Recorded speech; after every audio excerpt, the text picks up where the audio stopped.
Okay, good evening to all of you. आपण adrenergic system मागील लेक्चरला start केलेली आहे आणि त्यामध्ये आपण ॲड्रेनर्जिक न्यूरोट्रान्समीटर विषयी डिस्कस केलं होतं आणि ॲड्रेनर्जिक रिसेप्टर इन डिटेल डिस्कस केलेले आहेत आणि ते रिसेप्टर चे लोकेशन आपण पाहिलेत आणि त्या रिसेप्टर वर एंडोजेनस ॲड्रेनर्जिक न्यूरोट्रान्समीटर जर ऍक्ट झाले तर काय होऊ शकतं, कोणत्या ऍक्शन्स होऊ शकतात ते आपण पाहिलं होतं. आणि त्यानंतर आपण क्लासिफिकेशन डिस्कस केलं होतं. त्यामध्ये आपण थेराप्युटिक क्लासिफिकेशन डिस्कस केलंय, केमिकल क्लासिफिकेशन डिस्कस केलेलं आहे आणि मेकॅनिझम ऑफ ऍक्शननी हे सिम्पॅथोमायमेटिक ड्रग कसे क्लासिफाय होतात ते पण आपण पाहिलेलं आहे. तर आता रिमेनिंग पार्ट आज आपण आजच्या लेक्चरला पाहणार आहोत. तर एक्झाम पॉइंट ऑफ व्ह्यू जो क्वेश्चन येतो त्यामध्ये classify sympathomimetic drug, write down uses and adverse effect of this drug. तर युजेस मध्ये तुम्हाला ते ड्रग का यूज होतात त्याचे एक्सप्लेनेशन पण करणं गरजेचं असतं आणि त्याचा बेस तुम्हाला फार्मॅकोलॉजिकल ऍक्शन मध्ये मिळतो.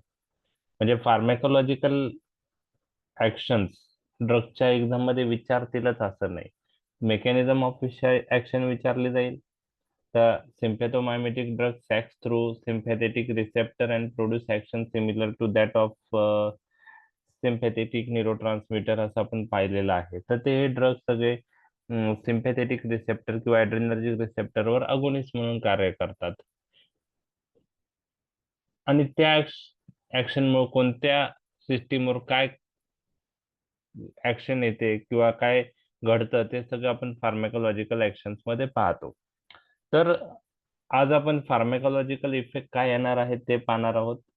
मागील लेक्चरमध्ये इंडोजियस जे कॅटेकोलामाइन्स आहेत त्या रिसेप्टरवर ऍक्ट झाल्यानंतर काय घडतं ते आपण बघितलेलं आहे आणि त्यामुळे फार्मॅकोलॉजिकल ऍक्शन समजायला तुम्हाला सोप्या जातील. डिटेलमध्ये pharmacological action exam point of view तुम्हाला कोणी विचारणार नाहीत. युजेस पॉइंट ऑफ व्ह्यू फक्त तुम्हाला त्या कंडिशन मध्ये ते कोणत्या मेकॅनिझम ऍक्शनमुळे यूज होतो ते जर कळलं तर मोर दॅन इनफ आहे. तर फार्मॅकोलॉजिकल ऍक्शन थोड्या डिफिकल्ट पण वाटू शकतात डिटेलमध्ये गेलं तर. फक्त अंडरस्टँडिंग पॉइंट ऑफ व्ह्यू आपण डिस्कस करणार आहोत. तर आता फार्मॅकोलॉजिकल ऍक्शन्स ॲड्रेनर्जिक ड्रगच्या डिस्कस करताना काही वेगवेगळे ॲड्रेनर्जिक ड्रगच्या ऍक्शन्स आपण पाहणार आहोत, जसं ॲड्रेनालिन, नॉरॲड्रेनालिन, डोपामाइन, डोब्युटामाइन, आयसोप्रिनॅलिन, तर किंवा काही नॉन कॅटेकोलामाइन्स आहेत. तर ॲड्रेनालिन आणि नॉरॲड्रेनालिन यांचा receptor point of view action मध्ये काय फरक आहे हे मी मागील लेक्चर मध्ये तुम्हाला सांगितलं होतं. Adrenaline acts on all receptor alpha 1, alpha 2, beta 1, beta 2, beta 3. नॉरॲड्रेनालिनला alpha 1, alpha 2, beta 1, beta 3 action आहे, पण नॉरॲड्रेनालिनला बीटा 2 ऍक्शन नाही. हे आपण मागील लेक्चर मध्ये डिस्कस केलेलं होतं. त्यामुळे नॉरॲड्रेनालिन बीटा 2 मेडिएटेड जे ऍक्शन आहे ते येणार नाहीत नॉरॲड्रेनालिनच्या, जसं ब्रॉन्कोडायलेटेशन आपण म्हणलो होतो. ठीक आहे. तर ॲड्रेनालिन आणि नॉरॲड्रेनालिनचा जो फरक आहे, ओके, तो तुम्हाला आता कळलेला आहे की नॉरॲड्रेनालिनला बीटा 2 रिसेप्टरवर ऍक्शन नाही. ओके. आयसोप्रिनॅलिन बद्दल तुम्हाला लक्षात ठेवायचं की isoprenaline does not act on alpha receptor, so it acts on beta 1, beta 2, beta 3. Okay, but it has no action on alpha 1 आणि अल्फा 2 रिसेप्टर. तर ॲड्रेनालिन, नॉरॲड्रेनालिन आणि आयसोप्रिनॅलिन यांच्या ऍक्शन पॉइंट ऑफ व्ह्यू काय फरक आहे हे मी तुम्हाला सांगितलं. तर आयसोप्रिनॅलिन बीटा 1, बीटा 2, बीटा 3 वर ऍक्ट होईल, पण अल्फा ऍक्शन त्याला नाही. समजलंय? Yes sir. ओके. आता फार्मॅकोलॉजिकल ऍक्शन ब्रीफ मध्ये तुम्हाला लक्षात ठेवायचे, डिटेल मध्ये नाही. आता समजा ॲड्रेनर्जिक ड्रग जे आहेत ते हार्टवर ऍक्ट झाले तर काय होणार. Now we know that on heart predominant receptors present on heart are beta 1. Okay, and this beta 1 receptor activation results in increased heart rate, increase conduction through atria, through AV node, through ventricle. The conduction through atria, AV node, and ventricle is increased. So effective refractory period of atria, AV node, and ventricle is decreased. Okay, so impulse generation is increased, so heart rate is increased, contraction of the heart is increased, so cardiac output is increased. That results in increased blood pressure also. Okay, so we can say adrenergic drugs have positive chronotropic, dromotropic, and inotropic effect. Okay, तर parasympathetic nervous सिस्टीमच्या exactly उलटी action या सिम्पॅथोमायमेटिक ड्रगची आहे. At least तुम्ही एवढं जरी mention केलं ना, मोर दॅन इनफ आहे. डिटेलमध्ये तुमच्याकडून एक्सपेक्ट नाही. ठीक आहे, एवढं जरी लिहिलं, increase heart rate, increase AV conduction, increase conduction and increase contraction of the heart. Okay, now what happens, adrenergic drug may responsible for activation of latent pacemaker. आपल्या सर्वांना माहिती आहे की SA node is the main pacemaker and it generate impulse. पण काही बाकी पण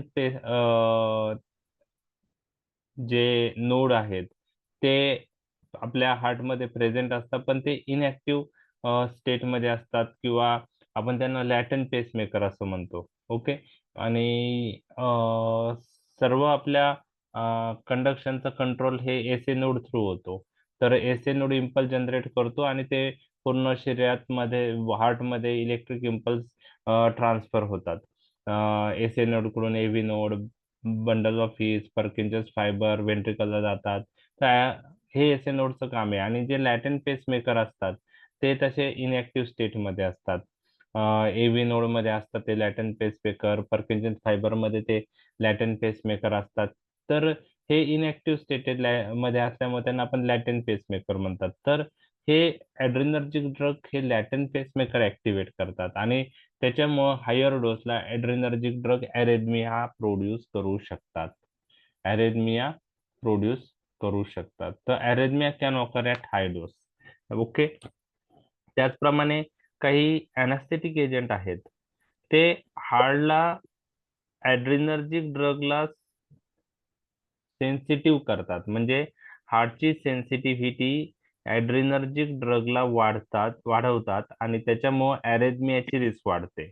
म्हणजे जी ऍड्रेनर्जिक ड्रगची अरेथमिया प्रोड्यूस करण्याची ऍक्शन आहे, ओके, ऍड्रेनर्जिक ड्रग हाय डोसला अरेथमिया प्रोड्यूस करतात. तर in presence of certain anesthetic agent like halothane, chloroform, okay, these anesthetic agents sensitize the heart to arrhythmogenic action of adrenaline. म्हणजे ह्या जनरल अॅनास्थेटिक मध्ये किंवा हे जनरल अॅनास्थेटिक चालू असताना आपण ऍड्रेनालिन दिलं तर अरेथमियाची रिस्क जास्त असते, असं तुम्हाला लक्षात ठेवायचं आहे. ओके, just एक minute. Okay, the certain anesthetic sensitize the heart to arrhythmogenic action of adrenaline. आता ज्यावेळेस बीपी वाढतो, तर मी तुम्हाला सांगितलं आहे की रिफ्लेक्स ऍक्शननी मग ज्यावेळेस बीपी वाढतो त्यावेळेस सेंट्रल ब्रेन मध्ये आपण म्हणू शकतो की व्हॅगस स्टिम्युलेशन होतं आणि रिफ्लेक्स ब्रॅडिकार्डिया होतं. मेनली नॉरएड्रेनालिन बरोबर रिफ्लेक्स ब्रॅडिकार्डिया दिसू शकते. म्हणजे टॅकिकार्डिया, यस, ऍड्रेनर्जिक ड्रग टॅकिकार्डिया प्रोड्यूस करतात. ही डायरेक्ट ऍक्शन आहे बीटा 1 रिसेप्टरवर. पण बीटा 1 रिसेप्टर ऍक्टिव्हेट झाल्यावर एव्ही कंडक्शन वाढतं, कॉन्ट्रॅक्शन ऑफ द हार्ट वाढतं, कॉन्ट्रॅक्शन ऑफ द हार्ट वाढल्यावर कार्डियाक आउटपुट वाढतं, बरोबर आहे. आणि त्याचप्रमाणे नॉर ऍड्रेनालिन व्हॅसोकॉन्स्ट्रिक्शन पण करतं. ओके, आणि त्याच्यामुळं कार्डियाक आउटपुट वाढल्यामुळं आणि व्हॅसोकॉन्स्ट्रिक्शन झाल्यामुळं ब्लड प्रेशर वाढतो. तर ज्यावेळेस ब्लड प्रेशर वाढतो तर आपल्या बॉडीला लक्षात येतं की बीपी वाढलाय. तर मग त्यामुळं बॉडी काय करते की आता हे सिम्पॅथेटिक ओव्हर ऍक्टिव्हिटी झालेली असते, त्याच्यामुळं हे सर्व घडतं. तर मग बॉडी पॅरासिम्पॅथेटिक सिस्टीमला ऍक्टिव्हेट करते. मग ब्रेन मधून व्हॅगस स्टिम्युलेशन येतं, आणि व्हॅगस ही पॅरासिम्पॅथेटिक नर्व आहे, आणि मग त्यामुळं व्हॅगसमुळं रिफ्लेक्स ब्रॅडीकार्डिया होतं. तर हे तुम्हाला लक्षात ठेवायचं आहे. ओके. तर टॅकिकार्डिया डायरेक्ट ऍक्शननी आहे, पण ब्लड प्रेशर वाढल्यामुळं व्हॅगस ऍक्टिव्हेशन व रिफ्लेक्स ब्रॅडीकार्डिया होतं. ओके, ठीक. एक मिनिट.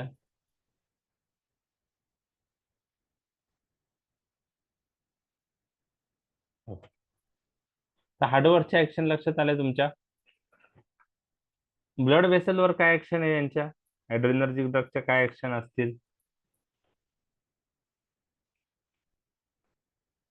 ऍड्रेनालिन काय करेल ब्लड वेसलवर? At vasoconstriction vasoconstriction. at okay. periphery peripheral. and uh, very good.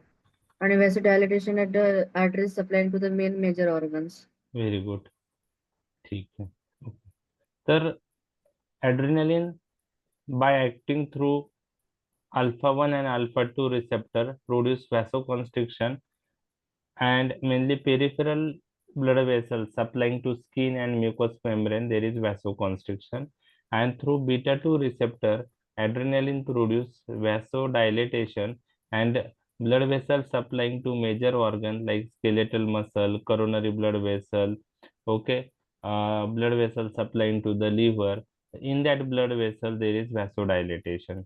So adrenaline produce vasoconstriction of peripheral blood vessel, and this action is through alpha 1 alpha 2 receptor, and adrenaline produce vasodilatation through beta 2 receptor, and this mainly seen with blood vessels supplying to major organ like liver, heart, skeletal muscle.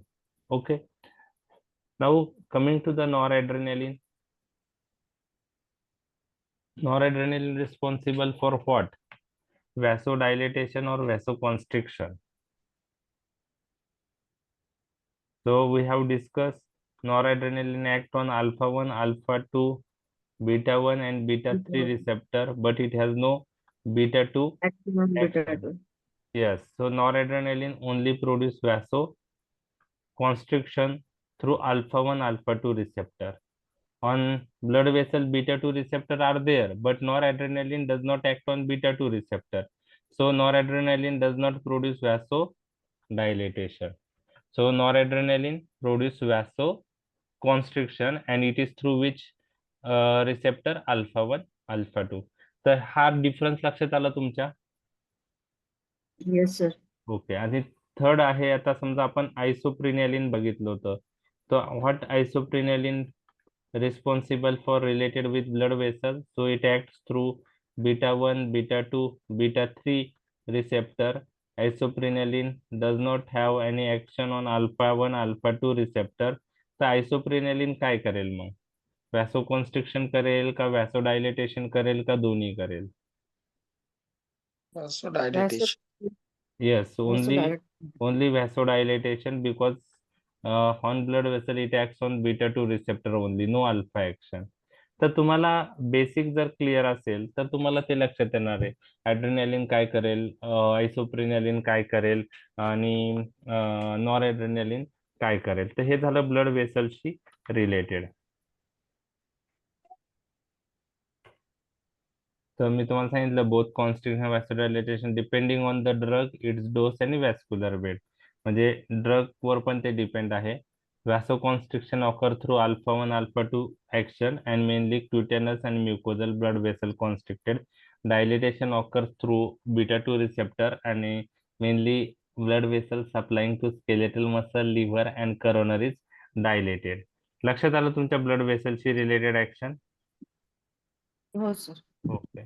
आता थोडं blood प्रेशरशी related जे actions आहेत ना, ते थोड्या समजायला नाही, हा चार्ट डिटेलमध्ये तुम्हाला काही लक्षात ठेवायचा नाहीये. फक्त ब्लड प्रेशरवर काय ऍक्शन आहे ते कसं आहे ते आपण पाहणार आहोत. तर यामध्ये काय केलेलं आहे माहितीये का, एक चार्ट बनवलेला आहे मी. आणि एक्झामच्या दृष्टीने सगळं हा चार्ट लक्षात राहायला पाहिजेच असं काहीच नाही. ओके, यामध्ये सिस्टोलिक ब्लड प्रेशरवर काय परिणाम होतो, डायस्टोलिक ब्लड प्रेशरवर काय परिणाम होतो, मीन ब्लड प्रेशरवर काय परिणाम होतो आणि हार्ट रेटवर काय परिणाम होतो हे आपण पाहणार आहोत. ओके, आता यामध्ये सिस्टोलिक ब्लड प्रेशर हा जनरली कार्डियाक आउटपुटवर डिपेंड असतो, हे तुम्हाला लक्षात ठेवायचं आहे. आणि डायस्टोलिक ब्लड प्रेशर हा ज्या ब्लड व्हेसल आहे त्यांच्या स्टिफनेसवर डिपेंड असतो, म्हणजे व्हॅसोकॉन्स्ट्रिक्शन, व्हॅसोडायलिटेशन, त्यावर तो डायस्टोलिक ब्लड प्रेशर डिपेंड असतो. आणि मीन ब्लड प्रेशर, आता हे मीन ब्लड प्रेशर म्हणजे काय, की मीन ब्लड प्रेशर हे सिस्टोलिक आणि डायस्टोलिक ब्लड प्रेशरवरून काढलं जातं. त्याचा एक फॉर्म्युला आहे. Okay, mean blood pressure is equal to diastolic blood pressure plus 1/3 of systolic minus diastolic. तर mean blood pressure is equal to diastolic blood pressure plus 1/3 in bracket systolic blood pressure minus diastolic blood pressure. हा formula आहे ते काढायचं. तर mean blood pressure हा systolic आणि diastolic blood प्रेशरवरून calculate केला जातो, हे तुम्हाला लक्षात ठेवायचं आहे. तर आता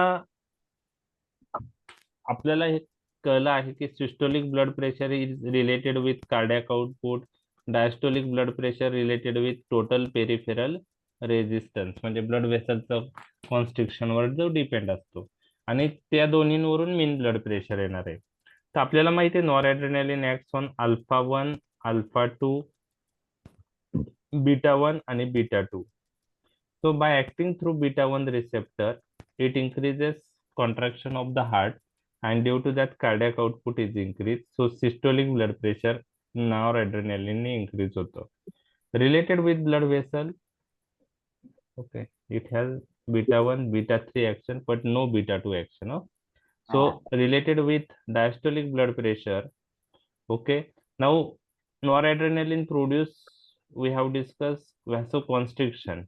Okay, so due to that total peripheral resistance is increased, and due to that diastolic blood pressure also increased by noradrenaline. So noradrenaline increases systolic blood pressure by increasing contraction of the heart through beta 1 receptor, and it also increases diastolic blood pressure but through alpha 1 alpha 2 receptor.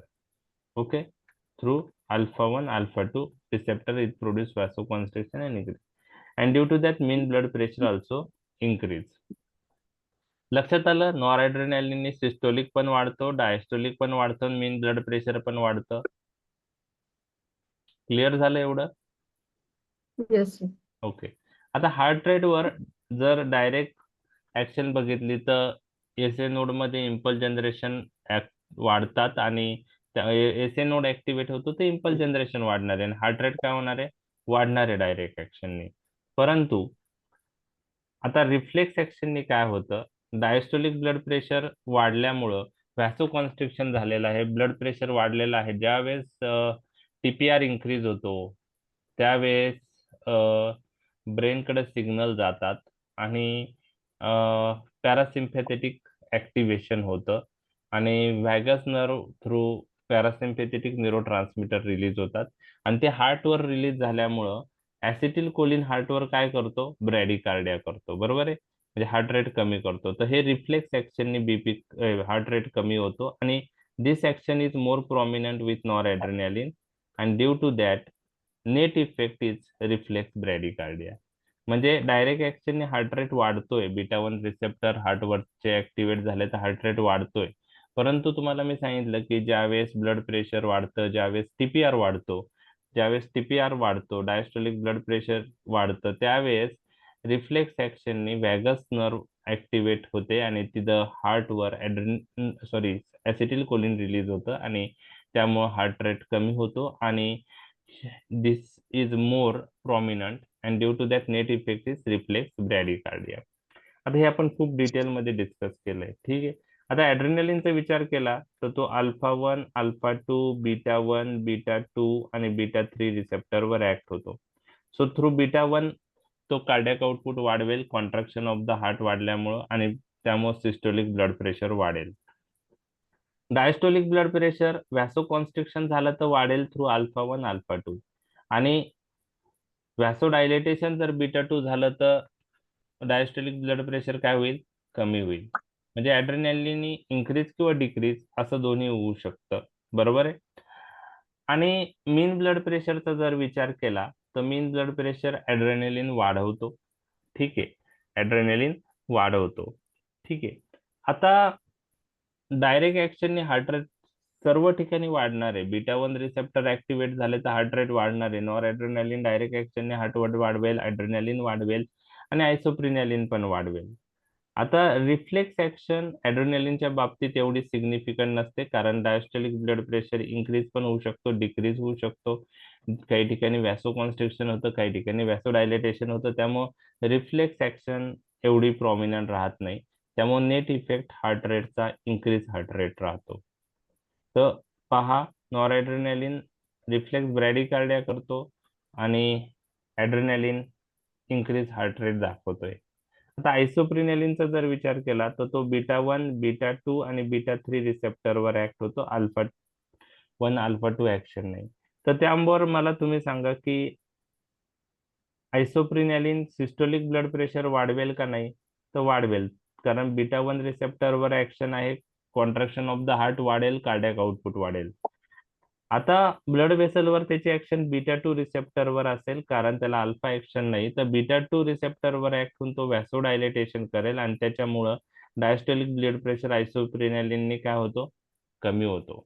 आणि ही action जास्त prominent आहे systolic blood pressure पेक्षा. त्यामुळे जर मीन BP पाहिला तर मीन BP पण decrease होतो.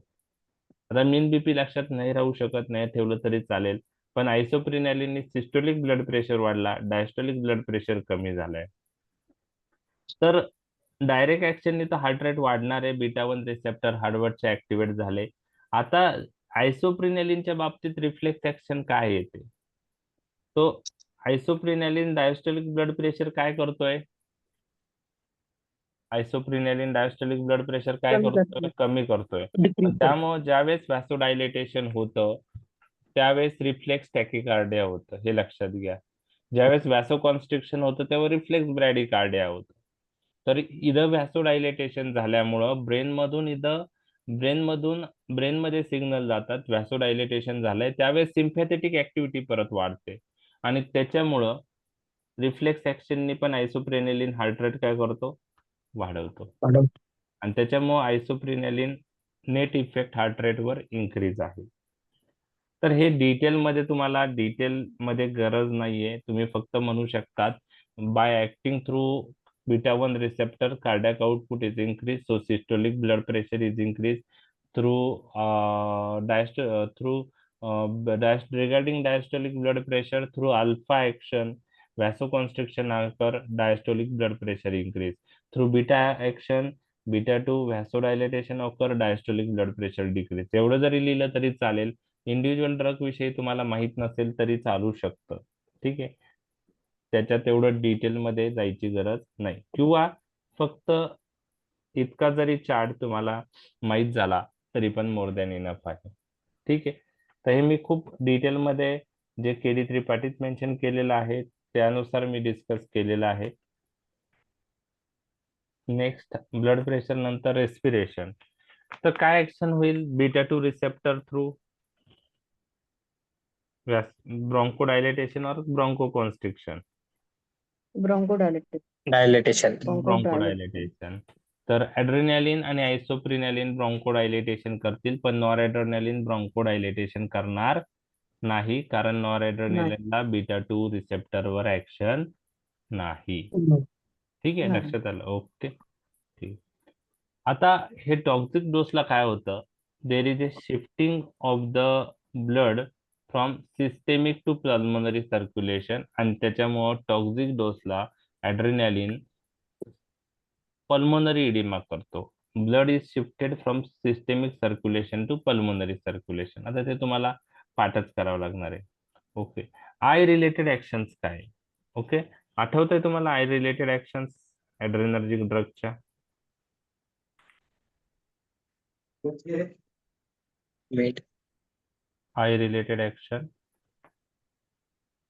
सॉरी मिओसिस करेल का मिड्रेसिस? हे drug Midriasis. Midriasis, sir. Mydriasis. How correct? By acting on ciliary body. नाही, Radial muscle of the iris. Ciliary बॉडीचा रोल मिओसिस किंवा मिड्रेसिस मध्ये नाहीये. सिलेरी बॉडीचा रोल एक तर स्पाझम ऑफ अकोमोडेशन किंवा पॅरालायसिस ऑफ अकोमोडेशन वर आहे. सिलेरी मसल म्हणतोय मी बरं का, सिलेरी मसल. सिलेरी बॉडीचा जो ऍक्शन आहे ती वेगळी आहे. तर सिलेरी बॉडीवरची ऍक्शन ही ऍक्वेस ह्युमरच्या सिक्रिशन साठी आहे. बरोबर आहे. तर सिलेरी मसल वर पॅरासिम्पॅथेटिक रिसेप्टर असतात M3. म्हणजे स्पाझम ऑफ अकोमोडेशन किंवा पॅरालायसिस अकोमोडेशन हे पॅरासिम्पॅथेटिक रिसेप्टर M3 शी रिलेटेड ऍक्शन आहे. आपण पाहिलं होतं पॅरासिम्पॅथोमायमेटिक ड्रग स्पाझम ऑफ अकोमोडेशन करायचे, पॅरासिम्पॅथोलायटिक ड्रग पॅरालायसिस ऑफ अकोमोडेशन करायचे.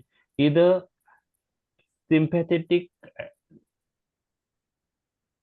सिम्पॅथोमायमेटिक ड्रग किंवा सिम्पॅथोलायटिक ड्रगचा काही रोल नाहीये सिलेरी मसलवर.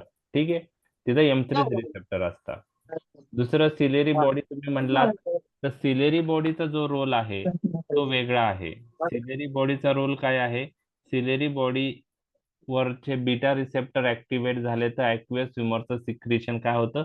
वाढतं. हे मी तुम्हाला सांगितलं होतं. बरोबर आहे. तर सिलेरी बॉडी तुम्ही साईड बरोबर सांगितली. फक्त ते मिओसिस मिड्रेसिस मध्ये काही रोल नाही त्याचा. बरोबर आहे. आता तुम्ही दुसरं सांगितलं मला, मिड्रेसिस का होता? Due to what? ओके, का होतं mydriasis? Due to contraction of which muscle? One iris muscle. कोणता आयरिस मसल कॉन्ट्रॅक्ट होतो? Radial muscle. Okay, and it is through alpha action. लक्षात आलं? तर mydriasis occur through contraction of radial muscle of iris. तर एक लक्षात घ्या, meiosis साठी आयरिसचेच मसल महत्वाचे असतात. एक तर रेडियल मसल, ते कॉन्ट्रॅक्ट झाले अवे फ्रॉम सेंटर जातात आणि मिड्रेसिस करतात, आणि ती ऍक्शन अल्फा 1 रिसेप्टर थ्रू आहे. आणि सर्क्युलर मसल ऑफ आयरिस ते जर कॉन्स्ट्रिक्ट झाले बाय ऍक्टिव्हेटिंग M3 रिसेप्टर तर मिओसिस होतं, कारण ते टुवर्ड सेंटर कॉन्ट्रॅक्ट होता. तर mydriasis is seen with this drug. Okay, ह्या ड्रगनी सायक्लोपेजिया किंवा पॅरालायसिस ऑफ अकोमोडेशन होईल का?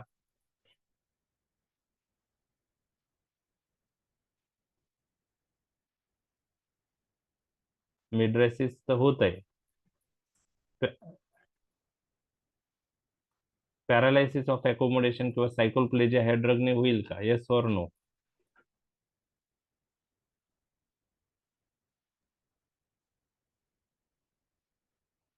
येस.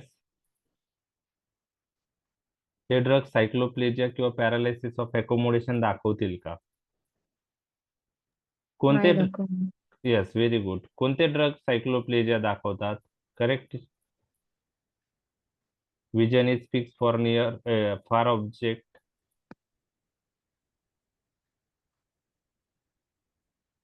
मागील लेक्चरला झालं ना आपलं, कोणते ड्रग सायक्लोप्लेजिया किंवा पॅरालायसिस ऑफ अकोमोडेशन दाखवतात?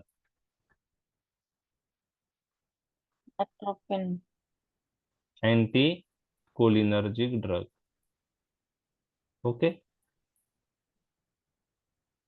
ठीक आहे. आपण आणि स्पाझम ऑफ अकोमोडेशन कोण दाखवतं? त्याच्यामध्ये विजन नियर ऑब्जेक्टला फिक्स होते, ते पॅरासिम्पॅथोमायमेटिक ड्रग, कोलिनर्जिक ड्रग. म्हणजे अकोमोडेशन रिलेटेड चेंजेस हे पॅरासिम्पॅथेटिक सिस्टीमशी रिलेटेड आहे का सिम्पॅथेटिक? पॅरासिम्पॅथेटिक सिस्टीमशी. Parasympathomimetic drug spasm of accommodation करतात, विजन नियर ऑब्जेक्टला सेट होते. आणि पॅरासिम्पॅथोलायटिक ड्रग म्हणजेच अँटीकोलिनर्जिक ड्रग हे पॅरालायसिस ऑफ अकोमोडेशन करतात, त्यालाच आपण सायक्लोप्लेजिया म्हणतो आणि विजन ही फार ऑब्जेक्ट साठी सेट होते. ओके, दूरचं चांगलं दिसतं, जवळचं नाही दिसत. तर हे दोन्ही जे आहे अकोमोडेशनशी रिलेटेड गोष्टी ह्या पॅरासिम्पॅथेटिक सिस्टीमशी रिलेटेड आहे, सिम्पॅथेटिक सिस्टीमशी रिलेटेड नाही, हे तुम्हाला लक्षात ठेवायचं आहे. त्यामुळं आता अँटीकोलिनर्जिक ड्रग मिड्रेसिस करतात प्लस सायक्लोप्लेजिया पण करतात, पण ऍड्रिनर्जिक ड्रग फक्त मिड्रेसिस करतात. फक्त काय करतात? मिड्रेसिस.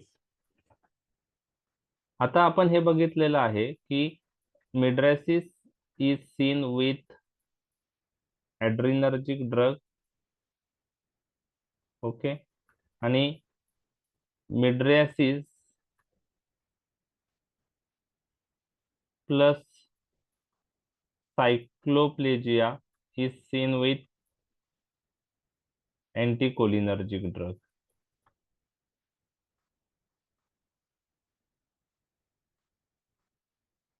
आता यामध्ये हे ड्रग्स एका टेस्टिंगसाठी वापरले जातात, ऍड्रिनर्जिक ड्रग पण आणि अँटीकोलिनर्जिक ड्रग पण. तर मिड्रेसिस प्लस सायक्लोप्लेजिया हे कोणत्या टेस्टिंगसाठी लागतं? तर रिफ्रॅक्टरी एरर टेस्टिंग, डोळ्याचा नंबर चेक करण्यासाठी ह्या दोन्ही गोष्टी लागतात. तर एखाद्याला डोळ्याचा नंबर चेक करायचा असेल तर ऑप्थॅल्मॉलॉजिस्ट अँटीकोलिनर्जिक ड्रग टाकतो. त्यांनी मिड्रेसिस पण होतं आणि सायक्लोप्लेजिया पण होतं. आणि दुसरी एक टेस्ट आहे, फक्त फंडस्कोपी एक्झामिनेशन, म्हणजे फंडस्कोपी म्हणजे मागचा रेटायना पाहायचा असेल तर फंडस्कोपी एक्झामिनेशन साठी फक्त मिड्रेसिस जरी झालं तरी सफिशियंट असतं. त्यामुळे फंडस्कोपी एक्झामिनेशन करायचं असेल तर ऑप्थॅल्मॉलॉजिस्ट कोणता ड्रग प्रेफर करतो? ऍड्रिनर्जिक ड्रग. लक्षात आलं तुम्हाला हा फरक? Yes, लक्षात आला? sir. ओके.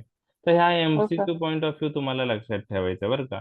आपण अँटीकोलिनर्जिक मध्ये पण डिटेल मध्ये डिस्कस केलं, पण ते होलाटाईल असल्यामुळे विसरतं. तर परत परत रिव्हिजननी तुमचं होऊन जाईल ते. आणि पूर्ण ते एक्सप्लेन आपण करू शकत नाही, त्यावेळेस मी डिटेल मध्ये एक्सप्लेन केलंय की स्पाझम ऑफ अकोमोडेशन कसं होतं, पॅरालायसिस ऑफ अकोमोडेशन कसं होतं, ते सगळं आपण डिस्कस केलेलं आहे. आता ऍक्वियस ह्युमर वर जे ऍक्शन्स आहेत ना, ऍक्वियस ह्युमरचं सिक्रिशन. आता ऍक्वियस ह्युमरची लेव्हल बॉडीमध्ये वाढली आय मध्ये, तर ऍक्वियस ह्युमर वाढला लेव्हल तर इंट्राऑक्युलर प्रेशर वाढतं, आणि इंट्राऑक्युलर प्रेशर जास्त झालं तर ऑप्टिक नर्व डॅमेज होते आणि ब्लाइंडनेस होतो. त्या आजाराला आपण ग्लाउकोमा म्हणतात, मराठीत त्याला काचबिंदू म्हणतात. तर आता मी तुम्हाला बीटा टू रिसेप्टर वरची ऍक्शन सांगितलेली की बीटा टू रिसेप्टर जर ऍक्टिव्हेट झाले तर सिलेरी बॉडीवरचे, तर ऍक्वियस ह्युमरचं सिक्रेशन काय होतं? वाढतं का कमी होतं? वाढतं. वाढतं. आणि आता बाकी रिसेप्टर थ्रू मी चर्चा केली नव्हती. बाकी रिसेप्टरचं काय आहे हे मी तुम्हाला सांगणार आहे. तर आपण पहिले सिलेरी बॉडीचा विचार करूया. ठीक आहे. तर सिलेरी बॉडी रिलेटेड काय चेंजेस होतात? तर आता ही सिलेरी बॉडी आहे. ओके, ते मी, आणि त्याला जे लाइनिंग असते त्याला सिलेरी इपिथेलियम असं म्हणतात. ओके, सिलेरी इपिथेलियम असं म्हणतात. ओके, सिलेरी बॉडी आणि सिलेरी इपिथेलियम. आता यामध्ये परत एकदा सांगतोय, जस्ट हे जे पिक्चर दाखवलेलं आहे, ओके, ते पिंक कलर मध्ये जे आहे ती सिलेरी बॉडी आहे, आणि त्याला जे ब्राऊन बॉर्डर आहे ती सिलेरी इपिथेलियम आहे. हे पहा, सिलेरी इपिथेलियम. हे सिलेरी इपिथेलियम हा पार्ट येतो पूर्ण. ओके, आणि पिंक कलरचा जो आतमधला पार्ट आहे तो सिलेरी बॉडी आहे. तर सिलेरी बॉडीला जी लाइनिंग आहे त्याला सिलेरी इपिथेलियम म्हणतात, बरोबर. आणि ह्या सिलेरी बॉडीला सिलेरी ब्लड व्हेसलचा सप्लाय असतो, बरोबर आहे. सिलेरी बॉडीला सिलेरी ब्लड व्हेसलचा सप्लाय असतो. आणि सिलेरी ब्लड व्हेसलवर कोणते रिसेप्टर प्रॉमिनंट आहे? अल्फा 1. लक्षात आलं? ओके. आता सिलेरी इपिथेलियमवर दोन प्रकारचे रिसेप्टर असतात, बीटा 2 रिसेप्टर आणि अल्फा 2 रिसेप्टर. ओके. आता आपण जर ऍड्रेनालिनचा विचार केला तर यापैकी कोणकोणत्या रिसेप्टरवर तो ऍक्ट होऊ शकतो? अल्फा 1, अल्फा 2 आणि बीटा 2 पैकी सगळ्या. सगळ्या रिसेप्टरवर ऍक्ट होईल. बरोबर, व्हेरी गुड. तर आता ही कॉम्प्लेक्स ऍक्शन का म्हणतात ते मी तुम्हाला सांगतो. आता बघा, ज्यावेळेस सिलेरी बॉडीमध्ये ॲक्वेस ह्युमर फॉर्मेशन होतं, त्यासाठी ciliary blood vessel through blood supply चांगला असणं गरजेचं असतं. जितका चांगला ब्लड सप्लाय सिलेरी बॉडीला होईल तेवढं जास्त चांगलं ॲक्वेस ह्युमर सिलेरी बॉडीमध्ये सिंथेसाइज होईल. बरोबर आहे? आता मला सांगा, ऍड्रेनालिननी सिलेरी ब्लड वेसलचं काय होईल alpha 1 receptor through? Vasoconstriction होईल का डायलिटेशन? वॅसो कॉन्स्ट्रिक्शन होईल. अल्फा 1 रिसेप्टर आहे ना, वॅसो कॉन्स्ट्रिक्शन. म्हणजे blood supply to ciliary body काय होईल? कमी होईल. कमी ब्लड होईल. सप्लाय टू सिलेरी बॉडी कमी होईल. बरोबर आहे? मग कमी झालं तर ॲक्वेस ह्युमरचं सिंथेसिस काय होईल? कमी होईल. कमी होईल. ठीक आहे. आता बघा, बीटा 2 रिसेप्टर कोणत्या टाईपचे? जीएस टाईपचे, स्टिम्युलेटरी. अल्फा 2 कोणत्या टाईपचे? GI type. बरोबर, इनहिबिटर इन नेचर. बरोबर, आठवतंय तुम्हाला? हो सर. मग ऍड्रेनालिन जर बीटा 2 रिसेप्टरवर ऍक्ट झाला तर ॲक्वियस ह्युमरचं सिक्रेशन काय होतं? जे सिलेरी बॉडीमध्ये ॲक्वियस ह्युमर बनतं त्याचं सिक्रेशन काय होतं? वाढेल. वाढेल. Beta 2. Yes, through beta 2 receptor aqueous ह्युमरचं सिक्रेशन वाढेल आणि थ्रू अल्फा 2 रिसेप्टर कमी होईल. कमी होईल. म्हणजे अल्फा 1 ऍक्टिव्हेट झाला तर व्हॅसो कॉन्स्ट्रिक्शन होईल, blood flow to the ciliary body कमी होईल, ॲक्वेस ह्युमर फॉर्मेशन कमी होईल. अल्फा 2 ऍक्टिव्हेट झाला तर ॲक्वेस ह्युमरचं सिक्रेशन कमी होईल आणि बीटा 2 ऍक्टिव्हेट झाला तर ॲक्वेस ह्युमरचं सिक्रेशन वाढेल. वाढेल. म्हणजे हे aqueous humour synthesis and release वर कॉम्प्लेक्स ऍक्शन आहे. लक्षात आलं? कॉम्प्लेक्स ऍक्शन आहे. ओके. आता आता याच्यामध्ये डिटेल जायचं नाही. हे कोणी तुम्हाला एक्झाम मध्ये कोणी विचारणार नाही फार्मॅकोलॉजिकल ऍक्शन डिटेल मध्ये. फक्त ते समजावं म्हणून मी तुम्हाला सांगितलेलं आहे. ओके. आता एक लक्षात घ्या की ॲक्युअस ह्युमरचं ड्रेनेज होताना 2 पाथवेने होतं हे मी तुम्हाला सांगितलेलं आहे. कोणकोणते पाथवे आहेत ते? ट्रॅबेक्युलर आउटफ्लो आणि युव्हियस स्क्लेरल आउटफ्लो. ॲक्वियस ह्युमर इथं सिलेरी बॉडीमध्ये तयार होतं, येलो पोर्शन मध्ये रिलीज होतं, रिलीज होऊन अँटेरियर पार्ट मध्ये येतं आणि तिथून मग ते ड्रेन होतं सिस्टेमिक सर्क्युलेशन मध्ये. तर कोणत्या पाथवेने ड्रेन होतं? ट्रॅबेक्युलर आउटफ्लो अँड युव्हियो स्क्लेरल आउटफ्लो. आणि please remember this outflow facility मध्ये युव्हियो स्क्लेरल आउटफ्लो जे आहे ते ऍड्रेनालिन तिथं अल्फा रिसेप्टरवर ऍक्ट होऊन युव्हियो स्क्लेरल आउटफ्लो वाढवतो. आता हे डाऊटफुल आहे, एक्झॅक्ट क्लिअर नाही. तर युव्हियो स्क्लेरल आउटफ्लो अल्फा 1 अल्फा ऍक्शननी वाढतं. लक्षात आलं? लक्षात आलं? म्हणजे म्हणजे आता सिंथेसिस बद्दल 3 गोष्टी लक्षात आल्या. अल्फा 1 अल्फा 2 बीटा 2 च्या ऍक्शननी काय होतं आणि एक जे ड्रेनेज आहे तिथं युव्हिस्क्लेरल आउटफ्लो अल्फा ऍक्शनने वाढतो. तर ऍड्रेनालिनचे ओव्हरऑल ऍक्शन कॉम्प्लेक्स आहेत ॲक्वियस ह्युमर याच्यावर. तर अल्फा 1 ऍक्शनने काय होतं आपण बघितलं सिंथेसिसच्या तिथं vasoconstriction of ciliary muscle नाही पाहिजे, सिलेरी ब्लड वेसल्स पाहिजे, रिड्यूस ॲक्वियस फॉर्मेशन. अल्फा 2 ने काय होतं? Reduce secretory activity of ciliary epithelium. पण बीटा 2 ने काय होतं? सिलेरी इपिथेलियम वरचे बीटा 2 रिसेप्टर ऍक्टिव्हेट झाले तर ॲक्वियस ह्युमरचं सिक्रेशन वाढतं. बरोबर आहे? लक्षात आलं? लक्षात आलं? आणि अल्फा ऍक्शननी युव्हिस्क्लेरल आउटफ्लो वाढतो आणि बीटा 2 ऍक्शननी ट्रॅबेक्युलर आउटफ्लो वाढतो. असं ही कॉम्प्लेक्स ऍक्शन आहे. लक्षात ठेवायला थोडी डिफिकल्ट आहे. नाही लक्षात ठेवली तरी चालू शकतं. फक्त बीटा 2 ऍक्शनने काय होतं हे लक्षात ठेवा, कारण ग्लाउकोमाच्या याच्यात ते महत्वाचं आहे. ग्लाउकोमा जेव्हा आपण डिस्कस करू त्यावेळेस. आता हे थोडं तुम्हाला समजायला डिफिकल्ट जाणार आहे, ऍक्वियस स्विमर रिलेटेड ऍक्शन. ओके, तरी पण अल्फा सिंथेसिस आणि सिक्रिशनच्या तिथल्या आपण लक्षात ठेवू शकतो की सिंथेसिसच्या तिथं अल्फा 1 ऍक्शनने सिलेरी ब्लड व्हेसलचं कॉन्स्ट्रिक्शन होऊन ciliary blood flow to the ciliary body कमी होतं, ऍक्वियस स्विमर सिंथेसिस कमी होते. अल्फा 2 ऍक्टिव्हेट झाला सिलेरी इपिथेलियमवर, तर सिलेरी इपिथेलियमवरचं अल्फा 2 ऍक्टिव्हेट झाला तर ऍक्वियस स्विमरचं सिक्रेशन कमी होतं. परंतु बीटा 2 जर ऍक्टिव्हेट झाला तर ऍक्वियस स्विमरचं सिक्रेशन वाढतं. त्याप्रमाणे अल्फा ऍक्शनने यूएस क्लिअरल आउटफ्लो वाढतो, बीटा 2 ऍक्शनने ट्रायबेक्युलर आउटफ्लो वाढतो. त्यामुळे ओव्हरऑल कॉम्प्लेक्स ऍक्शन आहे असं तुम्हाला लक्षात ठेवायचं आहे.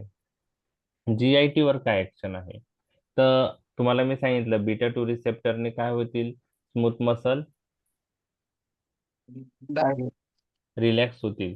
आणि जसं अल्फा रिसेप्टर जर स्मूथ मसलवरचे ऍक्टिव्हेट झाले तर अल्फा रिसेप्टर ऍक्टिव्हेट झाल्यावर स्मूथ मसल कॉन्ट्रॅक्ट होत राहतं. परंतु एक्सेप्शन आपण बघितलं होतं जीआयटी स्मूथ मसल, तर तिथं बीटा आणि अल्फा दोघांनीही रिलॅक्सेशन होतं, तर पेरिस्टाल्सिस रिड्यूस होते परंतु आणि स्पिंक्टर कॉन्ट्रॅक्ट होतं. पेरिस्टाल्सिस रिड्यूस होते, स्पिंक्टर कॉन्ट्रॅक्ट होतं. मग ही ऍक्शन कशाशी रिलेटेड आहे, कोणत्या ड्रगशी रिलेटेड आहे, पॅरासिम्पॅथोमायमेटिक ड्रगशी रिलेटेड आहे की पॅरासिम्पॅथोलायटिक ड्रगशी रिलेटेड आहे किंवा सिमिलर आहे असं म्हणू शकतो. रिलेटेड पेक्षा पेरिस्टाल्सिस वाढते म्हणजे स्मूथ मसल रिलॅक्स होतात, स्पिंक्टर कॉन्ट्रॅक्ट होतं. ही ऍक्शन पॅरासिम्पॅथेटिक ड्रग सारखी म्हणजे पॅरासिम्पॅथेटिक ड्रगला पण अशीच ऍक्शन आहे की पॅरासिम्पॅथोलायटिक ड्रगला अशी ऍक्शन आहे?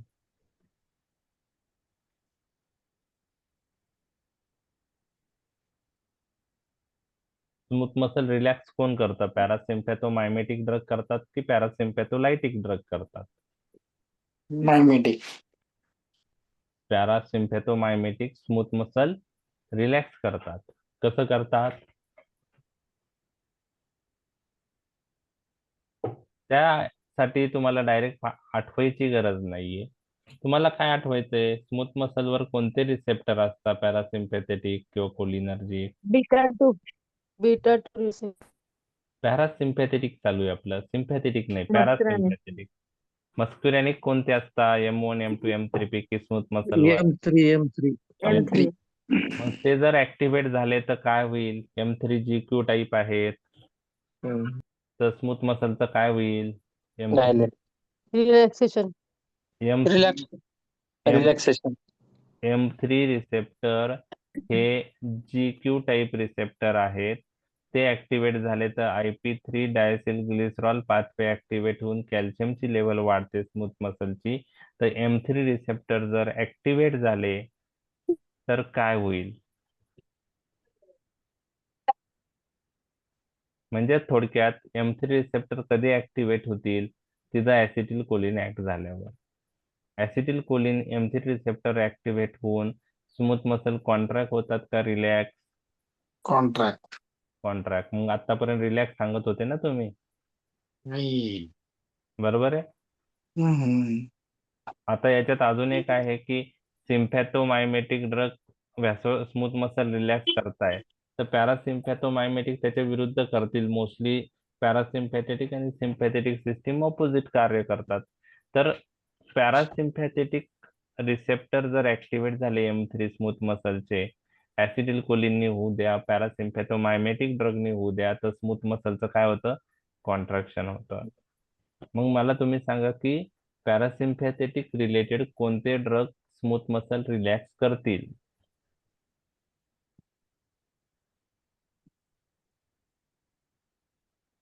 पॅरासिम्पॅथोमायमेटिक ड्रग स्मूथ मसल कॉन्ट्रॅक्ट करताय, तर पॅरासिम्पॅथेट सिस्टीमशी रिलेटेड कोणते ड्रग स्मूथ मसल रिलॅक्स करतील? पॅरासिम्पॅथोलायटिक. पॅरासिम्पॅथोलायटिक, त्यालाच आपण काय म्हणतो, अँटीकोलिनर्जिक ड्रग. अँटीकोलिनर्जिक. आणि अँटीकोलिनर्जिक मध्ये आपण बघितले ना, अँटी स्पाझमोटिक, अँटी सिक्रिटरी. अँटी स्पाझमोटिक म्हणजे स्मूथ मसल रिलॅक्स झाल्यामुळेच इफेक्ट येतो ना. आपण सायक्लोपाम यूज करतो, बरोबर आहे, डायसायक्लोमाइन. ठीक आहे, तर हे असं सिस्टीम तुमची जशी जशी पुढे जाईल ना, तसं तसं कन्फ्युजन वाढतं. त्याच्यासाठी तुम्ही काय करा की पॅरासिम्पॅथेटिक सिस्टीमच्या ऍक्शन्स एका पेजवर लिहा. पॅरासिम्पॅथोमायमेटिक ड्रगच्या, पॅरासिम्पॅथोलायटिक ड्रगच्या एका पेजवर लिहा. सिम्पॅथोमायमेटिक ड्रगच्या लिहा, नंतर सिम्पॅथोलायटिक. हे 4 पेज तुम्ही तुमच्या जवळ ठेवायचे, कधीही पाहिजे त्यावेळेस तुमचे ते फिक्स होतील. आणि एखादी ऍक्शन विचारली तर पहिले तुम्हाला त्या ऑर्गनशी रिलेटेड विचारली, त्या ऑर्गनवर कोणते रिसेप्टर आहेत त्या सिस्टीमचे ते आठवायचं, ते कोणत्या टाईपचे ते आठवायचं. आणि त्याच्यावर मग पॅरासिम्पॅथोमायमेटिक ड्रग ऍक्ट झाला किंवा ऍसिटिल कोलिन ऍक्ट झाला तर काय होईल, पॅरासिम्पॅथेटिक रिलेटेड ते आठवायचं. मग पॅरासिम्पॅथोलायटिक काय करू शकतो ते आठवायचं. तर हे स्टेप बाय स्टेप तुम्हाला आठवायचं. डायरेक्ट तुम्ही क्लिक नाही होऊ शकत. व्हॅसोकॉन्स्ट्रिक्शन का व्हॅसोडायलेटेशन किंवा स्मूथ मसल रिलॅक्शन का कॉन्ट्रॅक्शन, असं तुम्ही लगेच हे करू शकत नाही. तर थोडक्यात काय, हे ड्रग स्मूथ मसल रिलॅक्स करतात, स्फिंक्टर कॉन्ट्रॅक्ट करतात, तर जीआयटी रिलेटेड पेरिस्टाल्सिस रिड्यूस होते, स्फिंक्टर कॉन्ट्रॅक्ट होतं. तर ही ऍक्शन कशाशी सिमिलर आहे, अँटीकोलिनर्जिक ड्रगशी. अँटीकोलिनर्जिक ड्रग पण स्मूथ मसल रिलॅक्स करतात, स्फिंक्टर कॉन्ट्रॅक्ट करतात, बरोबर आहे. पण हो सर. यांचा इफेक्ट ब्रीफ आहे आणि त्याला एवढा क्लिनिकल इम्पॉर्टन्स नाही. म्हणजे ऍब्डोमिनल पेन असेल, ऍब्डोमिनल स्पाझम असेल, तर तुम्ही सायक्लोपाम यूज केलेला आहे, त्यात डायसायक्लोमाइन आहे, बरोबर. कधी तुम्ही साल्ब्युटामॉल यूज केलंय का त्यासाठी की नाही सर. पेन? कारण कारण ऍड्रेनर्जिक ड्रगची ऍक्शन काय, ब्रीफ आहे आणि नो क्लिनिकल इम्पॉर्टन्स. त्यामुळे जीआयटी रिलेटेड स्पाझम कमी करायचा असेल, GIT point of view antispasmodic drug use करायचा असेल, तर आपण कोणता ग्रुप वापरतो, अँटी अँटीकोलिनर्जिक. कोलिनर्जिक. लक्षात आलं. आणि एक हो सर. लक्षात घ्या, अँटीकोलिनर्जिकच्या काही ऍक्शन्स आणि सिम्पॅथोमायमेटिकचे ऍक्शन मॅच होणार आहे, बरोबर आहे. अँटीकोलिनर्जिक हार्टवर काय करत होते, टॅकिकार्डिया करत होते का नाही, एव्ही कंडक्शन वाढवत होते का नाही, कार्डियाक आउटपुट वाढवत होते का नाही. सिम्पॅथोमायमेटिक पण तेच करताय. म्हणजे पॅरासिम्पॅथोलायटिक आणि सिम्पॅथोमायमेटिक सारखे येणार आहे जवळजवळ खूप ठिकाणी. लक्षात आलं. आणि पॅरासिम्पॅथोमायमेटिक आणि सिम्पॅथोमायमेटिकचे ऍक्शन खूप ठिकाणी विरुद्ध येणार आहे. लक्षात आलं. जर दोन्ही प्रकारचे रिसेप्टर असतील तर तसं लॉजिक लावून तुम्हाला तसं करायचं आहे. तुमचा एकदा बेस पक्का झाला तर मग ते राहणार आहे पक्क. तुमचा बेस आता अंडरस्टँडिंग झालेलं आहे, फक्त ते परत वाचून वाचून पक्क झालं पाहिजे माइंडवर आणि माइंडमध्ये. आणि सगळं रिसेप्टर थ्रू येतं. रिसेप्टर लोकेशन फार महत्वाचे आणि ते कोणत्या टाईपचे आहेत, जीएस, जीक्यू, जी आहेत ते आठवलं की तुम्हाला ऍक्शन आठवणार आहे. ठीक आहे. जीआयटी रिलेटेड मी सांगितलं. ब्लॅडर, प्रोस्टेट आणि व्हॅस डिफरन्स.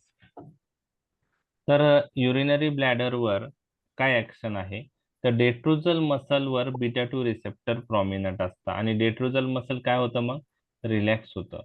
आणि डेट्रुझल मसल रिलॅक्स झाला युरिनरी ब्लॅडरचा तर ब्लॅडर कॅपॅसिटी काय होईल. तर समजा आता हा ब्लॅडर आहे, तर इथं डेट्रोजल मसल असतो, ओके, त्यावर बीटा 2 रिसेप्टर प्रॉमिनंट आहे. तर त्यामुळे डेट्रोजल मसल काय होईल, रिलॅक्स होईल का कॉन्स्ट्रिक्ट. तर बीटा 2 हे जीएस टाईप आहे,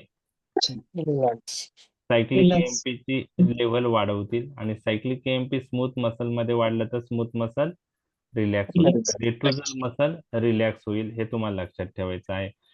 आणि ट्रायगोन जो असतो त्यावर अल्फा रिसेप्टर प्रॉमिनंट असतं. मग अल्फा ऍक्टिव्हेट झाले तर ट्रायगोनचं काय होईल, समजा आता कॉन्स्ट्रिक्शन. म्हणजेच डेट्रोजल मसल रिलॅक्स झाला आणि खालचा स्फिंक्टर कॉन्ट्रॅक्ट झाला. डेट्रोजल रिलॅक्स, स्फिंक्टर कॉन्ट्रॅक्ट, तर ब्लॅडर कॅपॅसिटी काय होईल, वाढेल.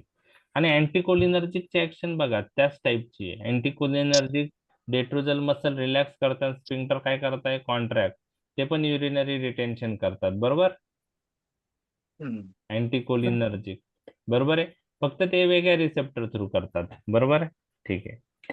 आणि ह्या दोन्ही ऍक्शन मुळे मिक्च्युरेशन हायंडर होतं, ओके. हे ऍक्शन मिक्च्युरेशन ऑपोज करता, युरिनरी ब्लॅडरची कॅपॅसिटी वाढतात. ठीक आहे. आता प्रोस्टेट रिलेटेड तुम्हाला लक्षात ठेवायचं की tone of the prostatic muscle increase होतो आहे अल्फा 1 रिसेप्टर थ्रू. प्रोस्टेट मसलचा टोन काय होतो? इन्क्रीज होतो. लक्षात आलं? तर ट्रायगोन पण कॉन्स्ट्रिक्ट होतं आणि प्रोस्टेट मसलचा टोन पण इन्क्रीज होतो अल्फा 1 मध्ये. त्यामुळं अल्फा 1 रिसेप्टर ऍक्टिव्हेट झाल्यामुळं ट्रायगोन कॉन्स्ट्रिक्ट होतो, प्रोस्टॅटिक मसलचा टोन इन्क्रीज होतो. त्यामुळं त्यामुळं ज्या पेशंटला बेनाइन हायपरप्लेजिया ऑफ द प्रोस्टेट असतं, BHP, ओके, त्यासाठी कोणतं ड्रग यूज करता माहिती आहे तुम्हाला?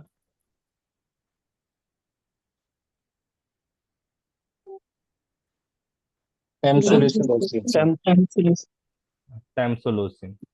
ओके, टॅम्सोलोसिन हा अल्फा ब्लॉकर आहे आणि अल्फा 1 ब्लॉकर आहे. तो काय करतो? ट्रायगोन, आता अल्फा 1 ब्लॉक झाले तर याच्या विरुद्ध ऍक्शन येणार, ट्रायगोन रिलॅक्स होणार, प्रोस्टॅटिक स्मूथ मसल रिलॅक्स होणार आणि युरिनेशन इम्प्रूव्ह होणार.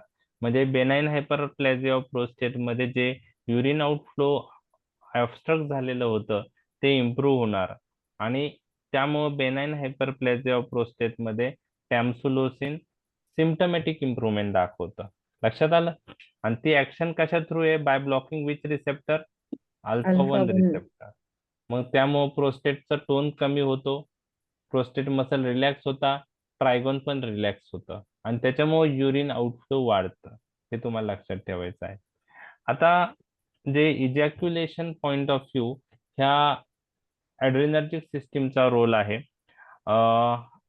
जे वास डिफरन्स असतं, सेमायनल वेसिकल्स असतात, तर त्याचं रिदमिक कॉन्ट्रॅक्शन हे अल्फा रिसेप्टर थ्रू होतं आणि त्यामुळं इजॅक्युलेशन पॉइंट ऑफ व्ह्यू हे अल्फा मेडिएटेड कॉन्ट्रॅक्शन ऑफ वास डिफरन्स आणि सेमायनल वेसिकल फार महत्वाचं आहे. तर वास डिफरन्सचं रिदमिक कॉन्ट्रॅक्शन झालं, सेमायनल व्हेसिकलचं कॉन्ट्रॅक्शन झालं तर इजॅक्युलेशन ला मदत होते आणि हे अल्फा 1 थ्रू ऍक्शन आहे. ओके, आणि जर अल्फा ब्लॉकर यूज केले तर इजॅक्युलेशन होणार नाही. इजॅक्युलेशन होणार नाही, हे लक्षात घ्या. युटेरसवर काय ऍक्शन आहे? तर कोणते रिसेप्टर युटेरसवर प्रेझेंट आहे ते महत्वाचं आहे. तर मी ऑलरेडी तुम्हाला अल्फा आणि सांगितलंय, बीटा 2 रिसेप्टर विषयी बोललो होतो. तर बीटा 2 रिसेप्टर पण प्रेझेंट असतात आणि अल्फा रिसेप्टर पण युटेरसवर प्रेझेंट असतात. मग मी तुम्हाला बीटा 2 हा GS टाईप रिसेप्टर आहे आणि अल्फा 1 रिसेप्टर जो आहे हा GQ टाईप रिसेप्टर आहे. तर मग ऍड्रिनालिन नावाचा ड्रग हा बीटा 2 वर पण ऍक्ट होतो आणि अल्फा 1 पर ऍक्ट होतो. ऍड्रेनर्जिक ड्रग समजा किंवा ऍड्रिनालिन न्यूरोट्रान्समीटर म्हणलं तर युटेरसवर बीटा थ्रू काय ऍक्शन होईल आणि अल्फा 1 थ्रू काय ऍक्शन होईल? Act on the alpha causes contraction and on the beta 2 causes relaxation. तर युटेरसचं रिलॅक्सेशन बीटा 2 थ्रू होईल आणि अल्फा 1 थ्रू काय होईल? Contraction Contraction. युटेरस. हे तुम्हाला लक्षात ठेवायचं आहे. म्हणजे युटेरसचं कॉन्ट्रॅक्शन पण होऊ शकतं, रिलॅक्सेशन पण होऊ शकतं, पण कोणता रिसेप्टरवर ऍक्शन प्रॉमिनंट आहे त्याच्यावर फार महत्वाचं आहे. तर adrenaline can both contract and relax uterine muscle respectively through alpha and beta receptor. Alpha through contraction होणार, बीटा 2 थ्रू रिलॅक्सेशन होणार. तुम्हाला लक्षात ठेवायचंय, जे प्रेग्नंट लेडी असते त्यामध्ये प्रेग्नन्सी म्हणजे ऍट द 3rd ट्रायमिस्टर मध्ये ही बीटा 2 ची ऍक्शन ऍड्रेनालिनची जास्त दिसून येते. त्यामुळं जे फुल टर्म प्रेग्नन्सी मध्ये हे बीटा 2 अगोनिस्ट वरची ऍक्शन प्रॉमिनंट असल्यामुळं युटेरसचं रिलॅक्सेशन होतं. बाकीच्या वेळेस अल्फा ऍक्शन प्रॉमिनंट असल्यामुळं कॉन्ट्रॅक्शन होतं. The human uterus is relaxed by adrenaline at the term of pregnancy, but other time through alpha action, contraction of the uterus is enhanced.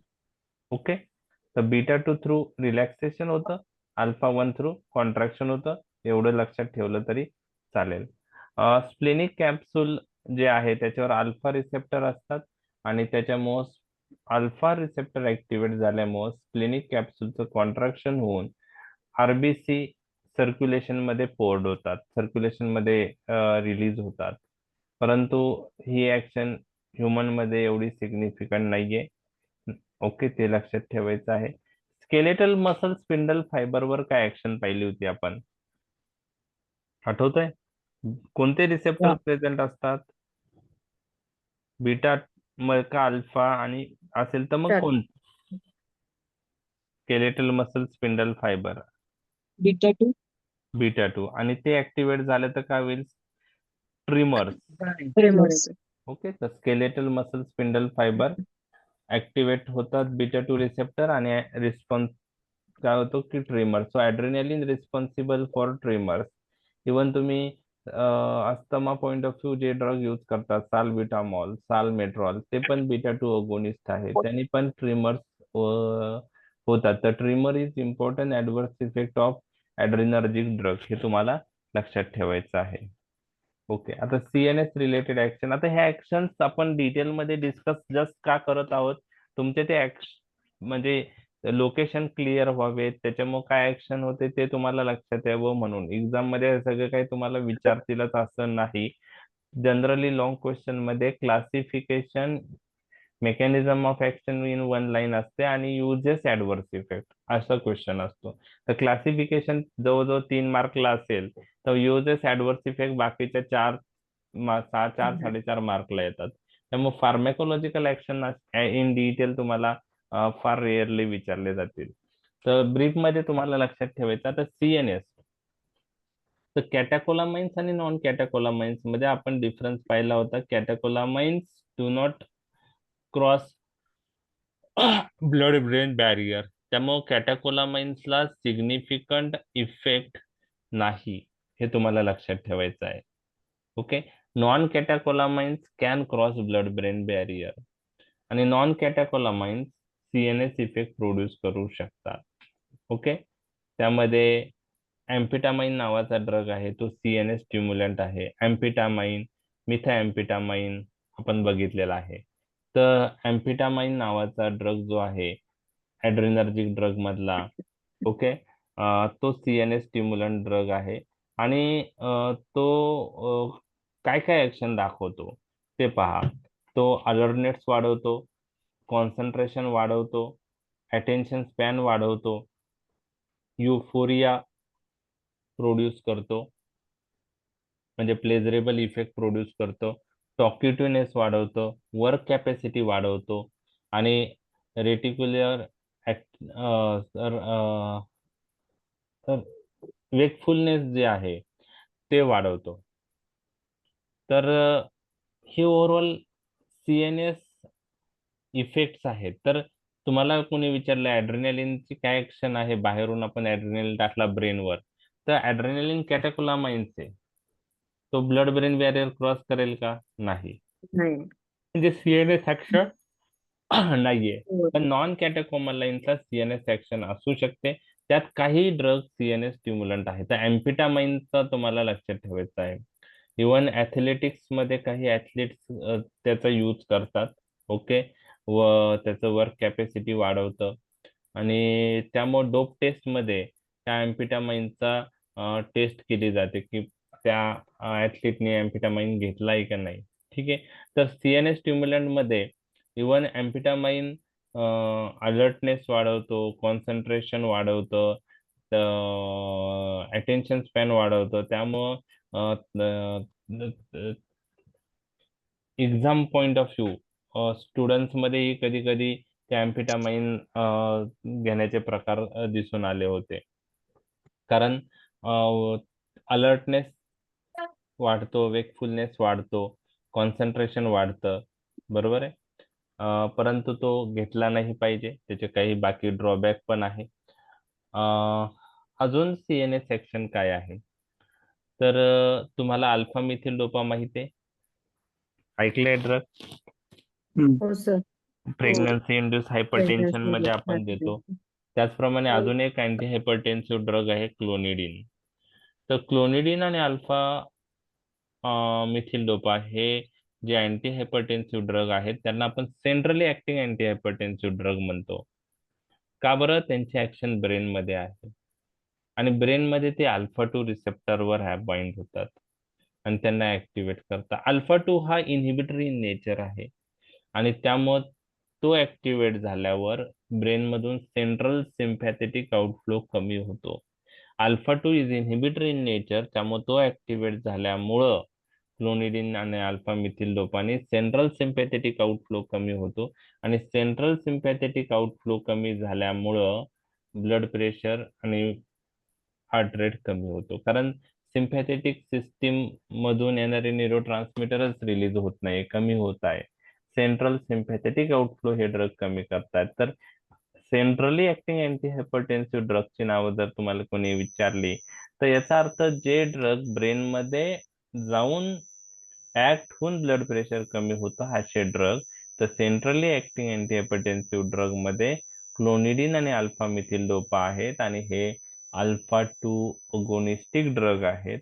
Alpha 2 वर अगोनिस्टिक effect दाखवल्यामुळं आता alpha 2 inhibitory nature आहे, त्यामुळे inhibitory effect येतो आणि central sympathetic outflow कमी होतो. तर clonidine, alpha methyl dopa हे ॲड्रिनर्जिक ड्रग आहेत, सिम्पॅथोमायमेटिक ड्रग आहेत. ते आपण कशात यूज करतो? हायपरटेन्शन मध्ये. क्लोनिडिन ऐकलंय तुम्ही? Yes. हो सर. Yes, sir. ओके. ठीक आहे. आता metabolic point of view already आपण डिस्कस केलेला आहे.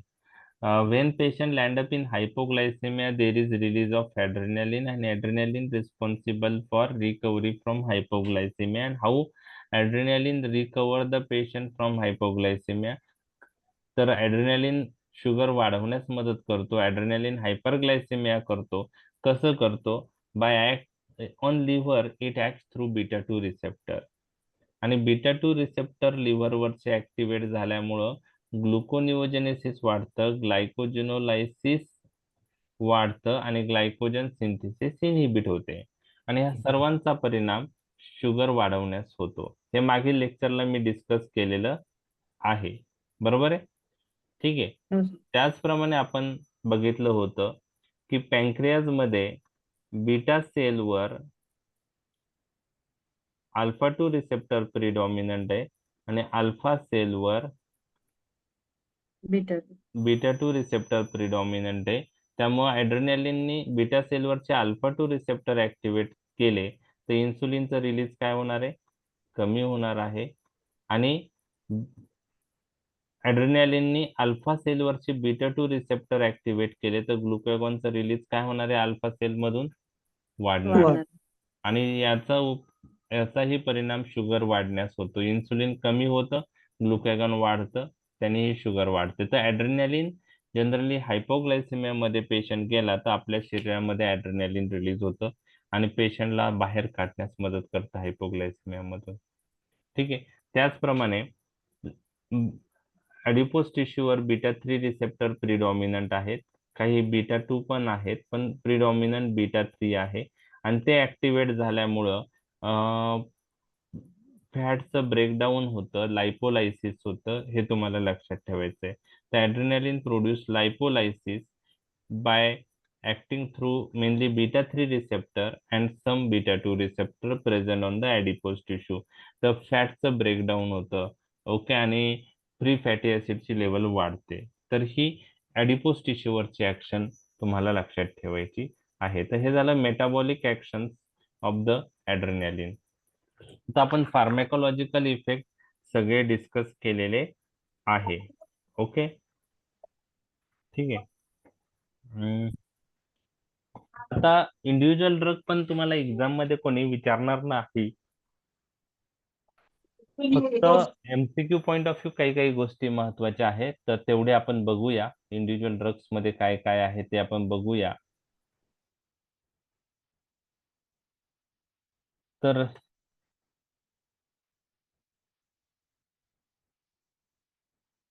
एक मिनिट. जस्ट एक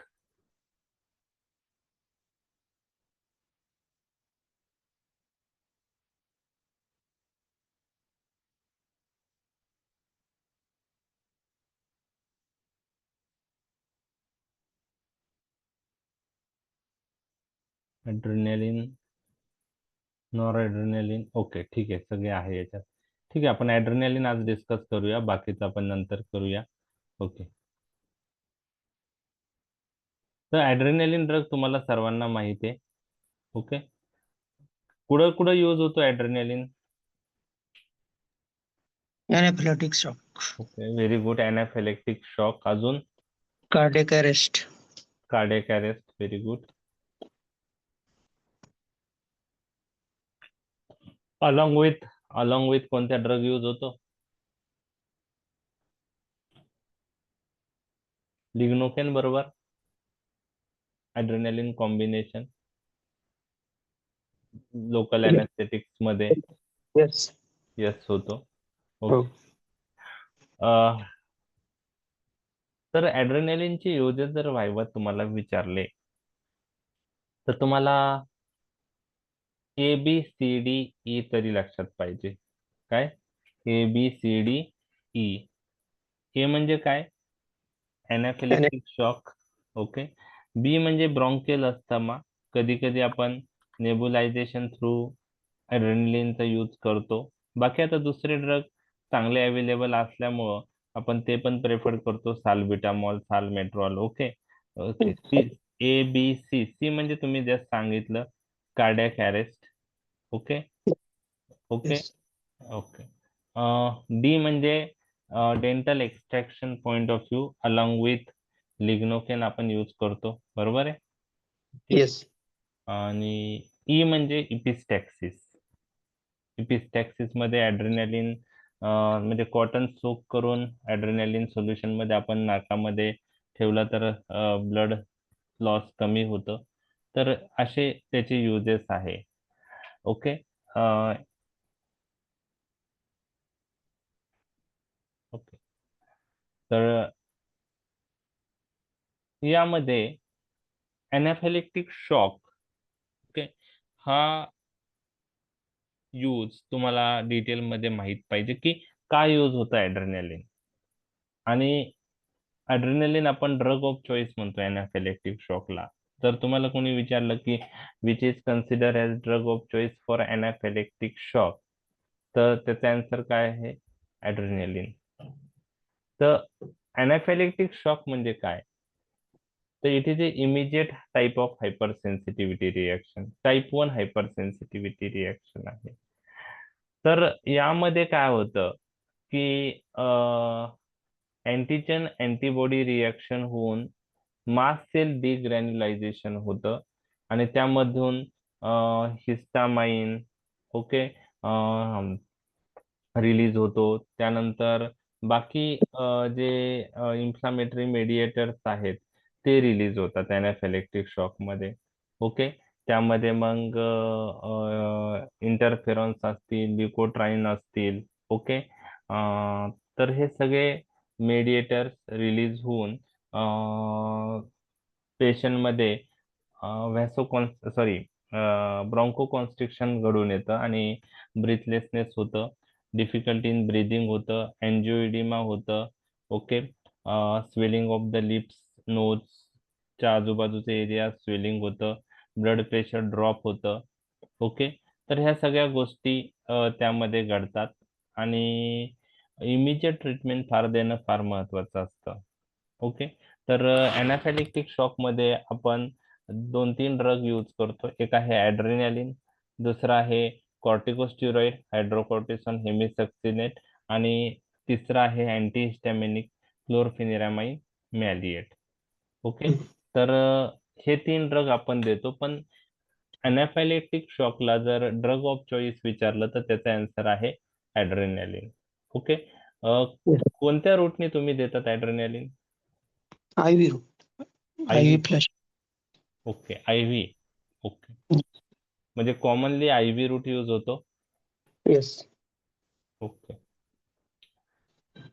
आता बरं, IV देताना काय स्ट्रेंथ मध्ये सोल्युशन यूज करतात त्याचं काही आहे? 1 mg फ्लश करतो आपण, नंतर NS ने फ्लश करतो. ओके, NS ने फ्लश करतात. Okay, hmm. म्हणजे डायरेक्ट विदाउट डायल्युशन डायरेक्ट द्यायचं without dilution. 1 mg. Okay. Yes. तर anaphylactic shock is immediate type of hypersensitivity reaction. ती का होते मी तुम्हाला सांगितलं की हिस्टामाइन रिलीज होतं, अदर इन्फ्लॅमेटरी मेडिएटर्स रिलीज होतात, सायटोकाईन, ल्युकोट्राईन्स, आणि त्याच्यामुळे ब्रॉन्कोस्पाझम, लॅरिंजल इडिमा आणि हायपोटेन्शन होतं, हे तुम्हाला. तर as per books, adrenaline is the drug of choice in anaphylactic shock, but as per books, adrenaline we should use by intramuscular route. Okay, by Yes. intramuscular route. आता intramuscular route का use करतात, जरी ती immediate type of hypersensitivity reaction असेल तर, बरोबर. Emergency मध्ये आपण IV रूट प्रेफर करतो, बरोबर आहे. हम्म. तर 1 मिलीग्रॅम पर ml सोल्युशन जे असतं, ओके, त्याला आपण 1:1000 सोल्युशन असं म्हणतो. 1 मिलीग्रॅम पर हो. ml. ओके, याला आपण काय म्हणतो? 1:1000 सोल्युशन. लक्षात आलं? 1 मिलीग्रॅम पर ml सोल्युशनला. ओके.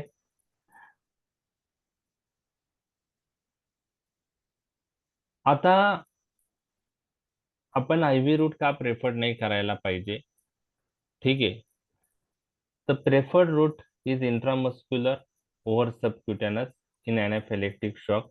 एक तर इंट्रामस्क्युलर किंवा सबक्युटेनस देतात, त्यातल्या त्यात इंट्रामस्क्युलर रूट प्रेफर्ड करतो. ओके. हम्म. त्यामध्ये अनाफिलेक्टिक शॉक मध्ये रिफ्लेक्स व्हॅसोकॉन्स्ट्रिक्शन झाल्यामुळं सबक्युटेनस रूट नि ऍब्सॉर्प्शन एवढं चांगलं होणार नाही. त्यामुळे इंट्रामस्क्युलर आणि सबक्युटेनस पैकी अनाफिलेक्टिक शॉकला दोघांपैकी कोणता रूट चांगला आहे, तर तो आहे इंट्रामस्क्युलर रूट. ओके. आता IV रूट का प्रेफर करत नाही, त्याचं रिझन आहे की ॲड्रेनालिन जर 1:1000 सोल्युशन मध्ये आपण IV यूज केला, 1 मिलीग्रॅम पर ml सोल्युशन जे आहे ते, तर कार्डियाक स्टिम्युलेशनचे चान्सेस वाढतात, ॲरेथमियाचे चान्सेस वाढतात, व्हेंट्रिक्युलर फिब्रिलेशनची रिस्क वाढते. हम्म. मग त्याच्यामुळं जर आपल्याला यूज करायचा असेल 1:1000 सोल्युशन, तर आपण इंट्रामस्क्युलरलीच यूज केला पाहिजे. जर पेशंटची कंडिशन जास्त सिरियस आहे आणि आपल्याला IV यूज करायचा असेल, त्यावेळेस आपल्याला more diluted form of adrenaline use करणं गरजेचं आहे. तो आहे 1:10,000. याचा अर्थ आहे 0.1 मिलीग्रॅम पर ml. 0.1 मिलीग्रॅम पर ml. ओके. तर ऍज पर बुक्स असं मेन्शन आहे. आता क्लिनिकल प्रॅक्टिस मध्ये ICU सेटअप मध्ये कसं दिलं जातं, हे जे ICU मध्ये वर्क करणारे आहेत त्यांना जास्त माहित आहे. हे मी जे बुक्स मध्ये आहेत ते तुम्हाला सांगितलंय. येस. तर इंट्रामस्क्युलरली यूज नाही करत. ओपीडी लेवलला इंट्रामस्क्युलर इमर्जन्सी मध्ये IMच दिलं जातं. ओके. सबक्यूट दिलं जातं सर ICU मध्ये. हा, सबक्यूट पण कोणत्या रूटने? आवाज नाही येते. Subcutaneous sir. Subcutaneous. Okay okay, subcutaneous. Okay. तर सबक्युटेनस पेक्षा इंट्रामस्क्युलर बेटर राहील. ठीक आहे. सबक्युटा किंवा इंट्रामस्क्युलर 1:1000. जर IV द्यायचं असेल तर 1:10,000 सोल्युशन. ओके, 1:10,000 म्हणजे 0.1 मिलीग्रॅम पर ml. म्हणजे 1 मिलीग्रॅम पर ml अजून डायल्यूट करावं लागेल आपल्याला. ठीक आहे. किंवा 0.1 मिलीग्रॅम पर ml सोल्युशन येतं का नाही ते एक पाहायला पाहिजे. ते येत असेल तर मग ते देऊ शकतो आपण. ठीक आहे. तर थोडक्यात काय, IV देताना 1:1000 देताना डायल्यूट करून दिलं बेटर, नाही तर अदरवाईज जर कार्डियाक स्टिम्युलेशन झालं तर एनाफिलेक्टिक सॉरी अरेथमियाचे चान्सेस जास्त वाढतात. आता हे ऍज पर बुक आहे, ते मी सांगितलंय तुम्हाला. ओके, तर तुम्हाला असा क्वेश्चन विचारला की how adrenaline is effective in anaphylactic shock. आता कसं देतं हे माहित झालं, का देतो किंवा त्यांनी काय फायदे घडून येऊ शकतात, काय होतं ऍड्रेनालिन दिल्याने, तुमचा काय अनुभव आहे, असं ऍड्रेनालिन देण्यामागचा उद्देश काय?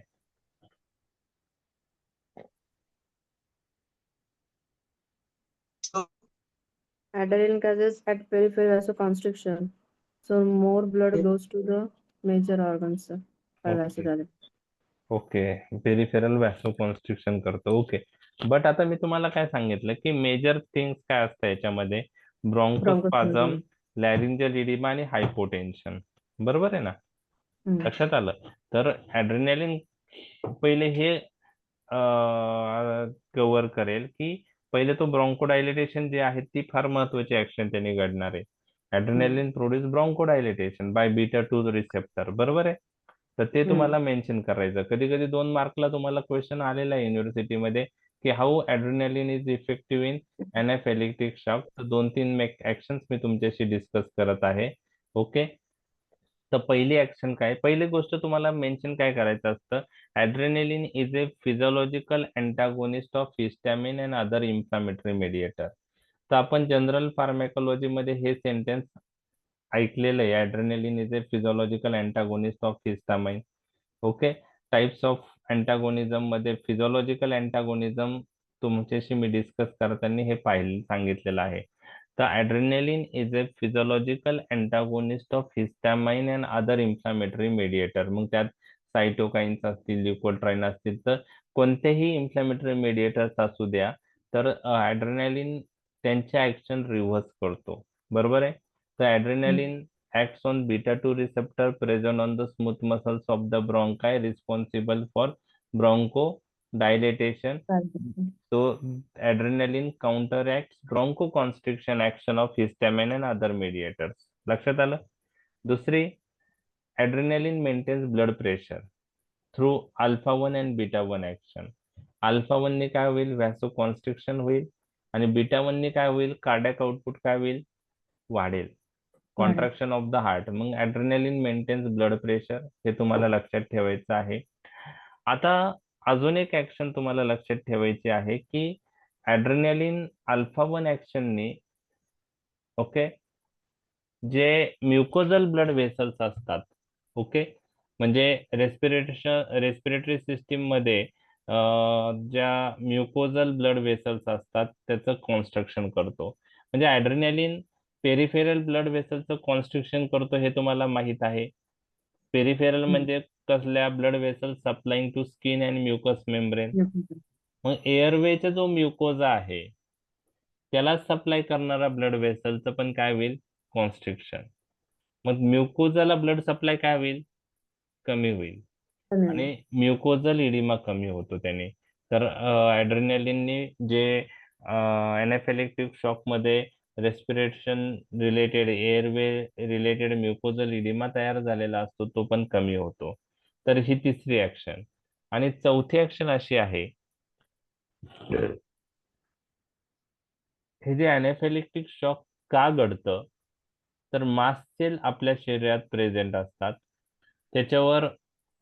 तर जेव्हा पहिला एक्सपोजर होतो पर्सनला, त्यावेळेस त्या अँटीजनच्या अगेन्स्ट अँटीबॉडी बनतात. तर एनाफिलेक्टिक शॉक जो आहे, ओके, तर त्यामध्ये काय घडतं की ज्याला अलर्जी आहे अशा सबस्टन्सचा एक्सपोजर पहिले झाल्यामुळे अँटीबॉडीज आपल्या शरीरात ऑलरेडी असतात आणि त्या मास्ट सेलवर प्रेझेंट असतात. ते अँटीबॉडी फॉर्म होतात, मास्ट सेलला जाऊन बाइंड होतात. नेक्स्ट एक्सपोजरला काय होतं की ज्या वेळेस त्या अँटीजन परत आपल्या शरीरात येतो त्यावेळेस अँटीजन अँटीबॉडीला बाइंड होतं मास्ट सेल, आणि मास्ट सेल मधचं डिग्रॅन्युलेशन होतं आणि तिथून मग हिस्टामाइन, ल्युकोट्राईन, सायटोकाईन रिलीज होतात.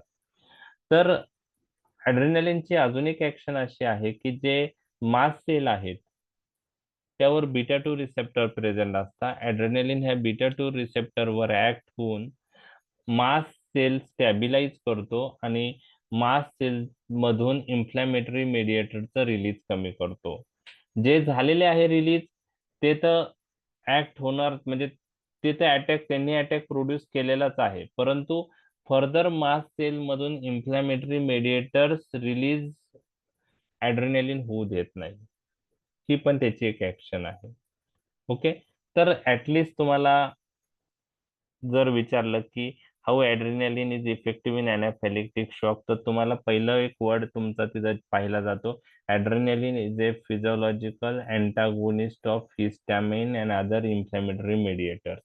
हा वर्ड तिथं आलाच पाहिजे.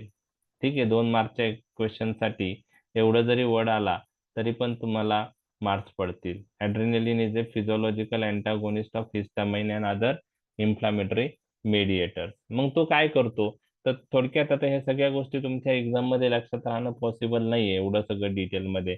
तर तो ब्रॉन्कोडायलेटेशन करतो, ऍड्रेनालिन मेंटेन्स ब्लड प्रेशर, म्युकोजल इडिमा तो कमी करतो, मास्ट सेल स्टॅबिलाइज करतो. असे 4 तर पॉइंट तुम्ही लिहू शकतात. हो सर. ओके, पण वर्ड कोणता आला पाहिजे सुरुवातीचा, adrenaline is a physiological antagonist of histamine and other inflammatory mediator. हा वर्ड त्या आन्सर मध्ये महत्वाचा आहे आणि त्या ऍक्शन मुळे ऍड्रेनालिन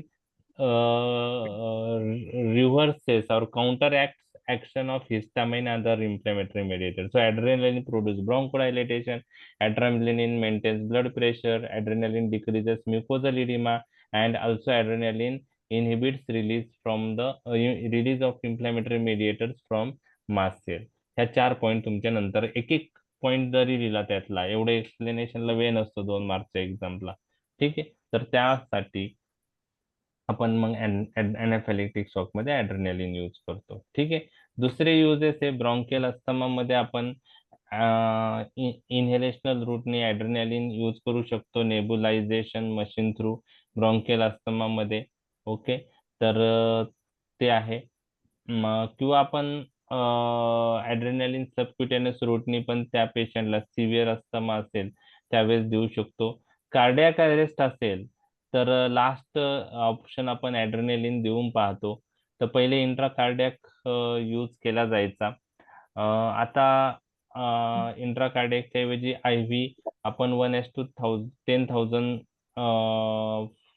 स्ट्रेंथ मध्ये ऍड्रेनालिन अशा पेशंटला IV देऊन पाहतो आणि त्यात जर इम्प्रुव्हमेंट काही पेशंट मध्ये होऊ शकते तर कार्डियाक अरेस्ट मध्ये आपण ऍड्रेनालिनचा यूज करतो. तर तुमचं क्लिनिकल प्रॅक्टिस मध्ये काय आहे, ICU मध्ये इंट्राकार्डिक इंजेक्शन देतात का IV देतात? IV देतात. IV IV. देतात, पण तिथं 1:10,000 पण देतो. इंट्राकार्डियाक पण देतात. ओके, परंतु म्हणजे इंट्राकार्डियाक पहिले द्यायचे जास्त, पण आता IV द्या प्रेफर करा असं ऍज पर गाईडलाईन्स आहेत. परंतु आता क्लिनिकल प्रॅक्टिस मध्ये फॉलो होणाऱ्या थिंग्स आणि गाईडलाईन्स याच्यामध्ये चेंज असू शकतो. ठीक आहे, तर इंट्राकार्डियाक इंजेक्शन पहिले द्यायचे पण ऍज पर बुक, आता रेअरली यूज होतं, त्याऐवजी IV 1:10,000 सोल्युशन मध्ये म्हणजे 1:10,000 स्ट्रेंथ मध्ये द्या असं गाईडलाईन सांगते. त्यानंतर local anaesthetic point of view, local अॅनास्थेटिकचं ऍब्सॉर्प्शन डिले होण्यासाठी आपण लिग्नोकेन बरोबर ऍड्रेनालिन कॉम्बिनेशन देतो 1:2 lakh to 1:80,000 स्ट्रेंथ मध्ये. तर 1:80,000 पासून 1:2 lakh असे वेगवेगळ्या स्ट्रेंथ मध्ये ते अवेलेबल आहे. 1:1 lakh आहे, 1:80,000 आहे, 1:80,000 1 lakh 2 lakh असे 3 स्ट्रेंथ मध्ये तर माहिती आहे मला. तर आता लोकल अॅनास्थेटिक मध्ये ऍड्रेनालिन ऍड करण्याचे ऍडव्हान्टेज काय, असा जर 2 मार्कला क्वेश्चन आला तर ते पण तुम्हाला माहित पाहिजे. तर ऍड्रेनालिन ऍड केल्याने काय होतं, तर what is the effect on peripheral blood vessel? Vasoconstriction. व्हॅसोकॉन्स्ट्रिक्शन. मग त्यामुळे काय होतं, ऍड्रेनालिन लिग्नोकेन कॉम्बिनेशन दिल्याने ऍड्रेनालिन व्हॅसोकॉन्स्ट्रिक्शन करतं. Due to that lignocaine remains at the site of infiltration and duration of due to that duration of action of lignocaine is increase and systemic adverse effect minimise. तर adrenaline add केल्याने vasoconstriction होतं. बरोबर आहे. आपण local anaesthetic point of view lignocaine use करतो. Suppose एका ठिकाणी injury झाली आहे, आपल्याला स्टिचेस द्यायचे आहे, तर आपण लिग्नोकेन प्लस ऍड्रेनलिन कॉम्बिनेशन दिल्याने लिग्नोकेन तिथल्या तिथंच राहतो.